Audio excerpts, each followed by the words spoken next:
Now this video is all about shocks. And the key thing to a good shock is that it is all about the element of surprise.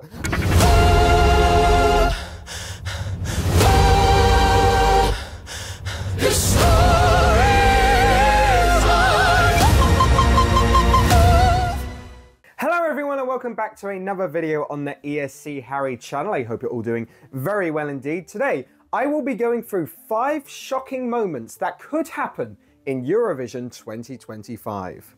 Now, I hope you're all doing very well around this period of time between the songs being released and the actual contest in May. It's otherwise known as pre-party season. Now, during this season, a lot of content creators do a variety of things. Some of them even get so bored as to do their rankings of pre-party performances. It's basically the same as your previous ranking, except some people can sing a little bit better than you thought. Now, one thing a lot of people tend to do around this time is predictions. I mean, why not? Whether it is predicting the semi-final qualifiers or who's going to win, everyone likes the chance to be a smartass come May. Now, I will be doing my own qualifier predictions for both semi-finals at some point before May. Let's say within the next 2 to 3 weeks, basically when I've got a bit of free time. However, this video is not quite that. In this video, I will be looking at 5 moments that, if they were to happen in May, would be shocking to most people. However, they are realistic enough to actually happen. Now, to clarify, these are not necessarily going to be my official predictions. As I mentioned, I will be doing those in a few weeks. They are not necessarily going to overlap to an extent. However, these are things that, with the right, or in some cases, very wrong circumstances happening, are plausible enough to actually happen in Eurovision 2025. Now, before we get into these moments, make sure to like this video if you enjoyed it, subscribe if you're new to ESC Harry, and comment down below, what shocking moments do you think could happen in Eurovision 2025? With that being said, let's get on to them.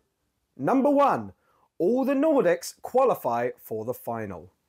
The last time every Nordic country was in the final was way back in 2014, 11 years ago. Since then, one Nordic country at least has missed out. The key examples of this are early on Iceland's 4-year non-qualification streak between 2015 and 2018, and then Denmark's non-qualification streak later on between 2021 and 2024. Now, there was actually one year that both Denmark and Iceland did qualify for the final between 2014 and now. That was in 2019. However, that year people seem to look away from Finland instead. That being said, I think this year more than ever there is a realistic chance that all the Nordic countries get into the final. Now, looking at this realistically, I think there are 3 countries that are dead certain to be in the final, that being Norway, Finland, and Sweden.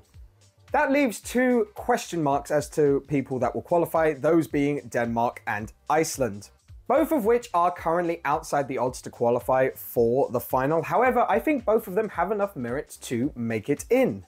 Denmark is a fun, upbeat song with really good vocals from Sissal, which should hopefully appeal to a mainstream audience and a televote-friendly audience with its styling. And if you were worried about the national final staging converting to Eurovision in May, Sissal has already said we're scrapping that. And the rumor recently coming out has been the staging will feature many costume changes, a curtain behind her, some lighting effects, and a kangaroo jumping up and down dancing with her. Okay, maybe not that last one. Meanwhile, despite being 14 in the odds to qualify from semi-final 1, Iceland is a fun, upbeat, high-energy song which should appeal to casuals. On top of that, it is opening. It is the first impression people will get of Eurovision, so it might stick in people's minds. Plus, a little side point, I do love this song. I would love this to qualify. Don't at me. So with all that considered, and the increased chances, I would say, this year of Denmark and Iceland compared to previous years, there is a realistic expectation that all the Nordics could appear in the final on Saturday. Number 2, Albania finishes outside the top half in the final. This year, Albania are being represented by Skrojo Elektronike with the song Zjem, and I think compared to previous years, this one has got considerably more hype. An example of this is Albania at the time of recording are currently top 10 in the odds to win Eurovision. Compare that to previous years where oftentimes they struggle to make it outside the bottom 5. And after failing to qualify for the final last year, I think Albania this year is a fairly safe qualifier with their hype and song quality carrying them through to the final. And not just the fact that basically, apart from them and Poland, semi-final 1 can be defined as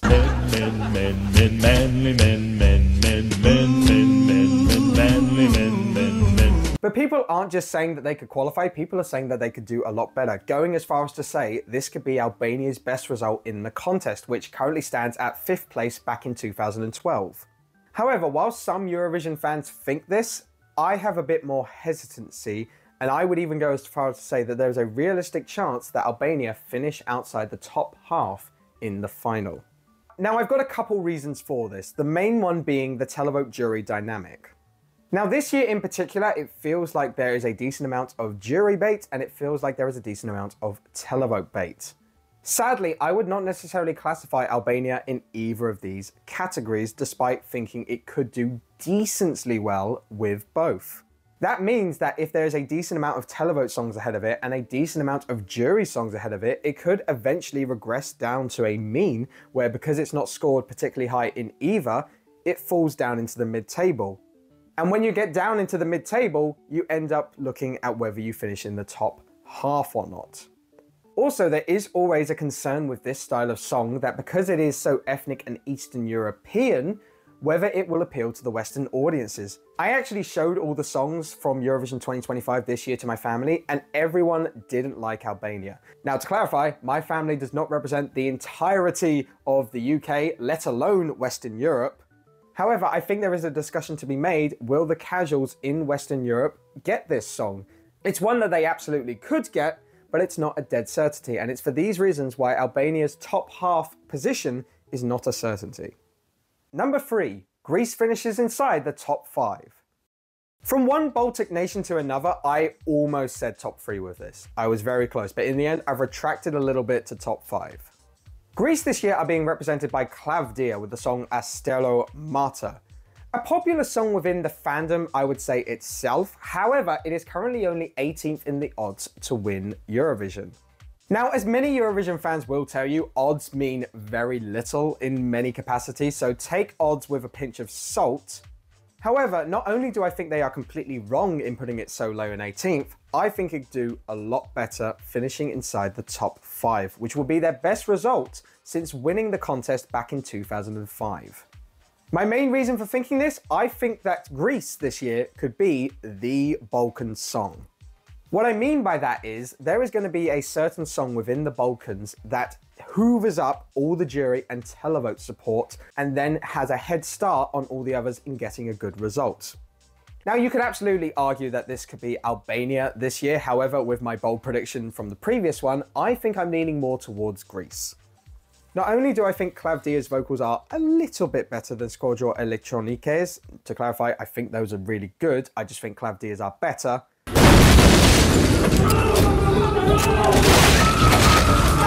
But also I think Greece combines elements of an ethnic song with modern elements that will appeal to a broader audience without losing the Balkan flavour.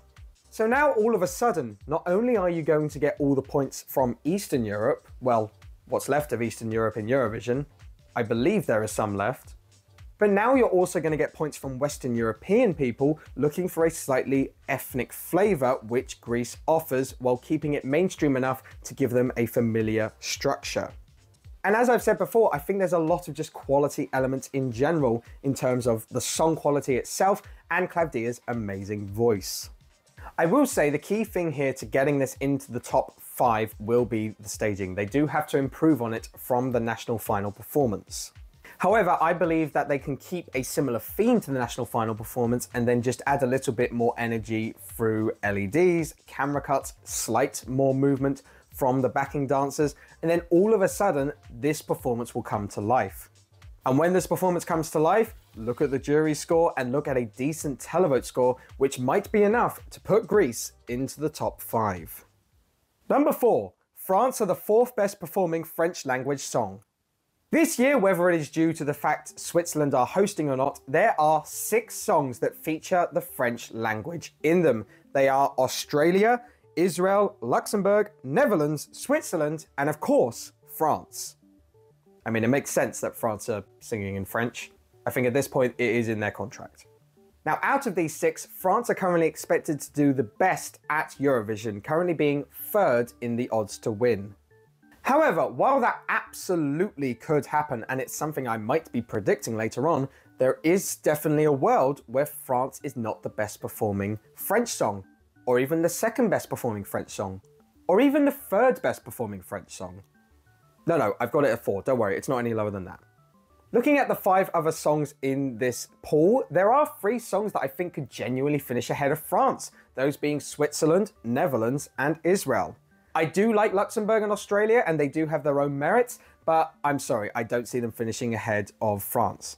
Looking at these songs individually, Switzerland could get a high jury score with a beautiful vocal and great staging. Netherlands is a high quality modern pop song, and if the stage quality is anything like the performance we've seen on Dutch TV, then all of a sudden this could shoot up to potential winner or top 3 potential. Meanwhile, Israel could finish ahead of France using their campaign schemes from last year and, of course, political voting. Sorry, I mean great staging and amazing vocals. Make sure to cut out the first take.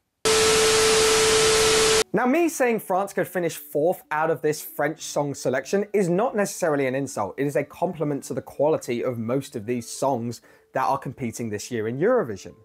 However, while absolutely France could finish ahead of them all and even win the whole contest, there is a world where it sadly finishes in the bottom half of the French-speaking songs, which I'm sure, because it's France, would cause some kind of revolution.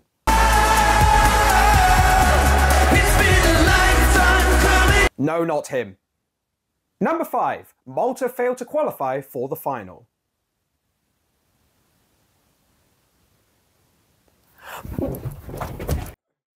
You can't leave hate if I'm not on camera! Now, before you all call me a cunt in the comments, I do have my reasons for this potential moment. And no, it is not just because I don't like the song, I promise. Sure, Jan. Malta is obviously one of the most popular songs amongst the fandom this year, with Mariana Conti and her song Serving. And a lot of people anticipate that at the bare minimum, Malta will break their 3-year non-qualification streak with this song. Now, there are obviously a lot of positives to this theory. There is the high popularity amongst the fandom, as I mentioned, but also Mariana's vocals are great, and this style of song links more towards Televote-only semi-finals. That being said, there are still reasons why I think people should be a bit skeptical. Malta is opening the second half of semi-final 2, a half that features girl bops such as Luxembourg, Denmark, and of course, probably its main competition, Finland. Now, while you could argue Malta is more popular than some of those girl bops, and it certainly is, performing before those girl bops could potentially see it get drowned out by them later on. In particular, Finland, which not only is probably more popular than Malta, is its direct competition and closing the show. So if people prefer Finland over Malta, all of a sudden that is a lot of votes that could be lost through the simple presence of Erika Wickman. On top of this, in both Televote-only semi-finals, Malta have come dead last, and they have a history of failing to do well with the televote. Now, one thing people will look at in the semi-final is there is a lot of countries that could potentially help out Malta, whether it be through diaspora or just style of song. However, the problem there is because there are so many countries that are linked together within that semi-final, I feel like there are certain countries that will give other countries more diaspora or just song quality votes over Malta. For example, let's take a look at the UK and how they could vote in semi-final 2. Obviously, there is a link to Malta. However, in diaspora alone, there is also a realistic world where they give points to Ireland, Australia, and Lithuania before Malta. And that's not even factoring in giving points for song quality and some of the favorites such as Austria, Israel, and Finland. So all of a sudden, if all of Malta's friends in the semi-final give points to other songs before them, their score is going to drop. And similar to Albania, regressing to a mean, low points from everyone does not guarantee qualification. And the final key point here is the gimmick is now gone for Eurovision. They've had to take it out, whether you agree or not, it is gone. The swear word has been removed from the song, and that for most people was the main reason they hooked onto the song to begin with. Now, obviously, audience participation will help them out in May. I'm sure that there will be people in the audiences in Basel singing that word. However, there is going to be a lot of casual fans that don't necessarily know the backstory and the fact that this word was initially in the song, and they might not gravitate towards this. It's always important to factor in there is a difference between hardcore Eurovision fans and casuals. So when you factor in that unknown of the casuals, obviously Malta could still qualify. They could get a lot of support online going into the contest, and I'm not necessarily going to say that they will be in my non-qualification predictions come my semi-final 2 prediction video. However, I do take issue with people saying that it is a certain qualifier, because I don't see that as the case. You're still going to call me a cunt in the comments, aren't you? Anyway, those are 5 shocking moments I could see happening in Eurovision 2025. Do you agree with any of them? Probably not, but that's why they would be shocking. Let me know down in the comments below, what are some of your shocking moments that you think could happen in Eurovision 2025? I'll respond to some of them and see if I agree on your end. But once again, make sure to like this video if you enjoy it and subscribe if you're new to ESC Harry so you do not miss any Eurovision 2025 content. Also, let me know what you thought about this style of video. I kind of like mixing up my content like this, and this is something I'm happy to do more of if you enjoyed it. All that's left me to say is I hope you enjoyed this video, and I'll see you guys next time for another video on this channel. Take care, guys.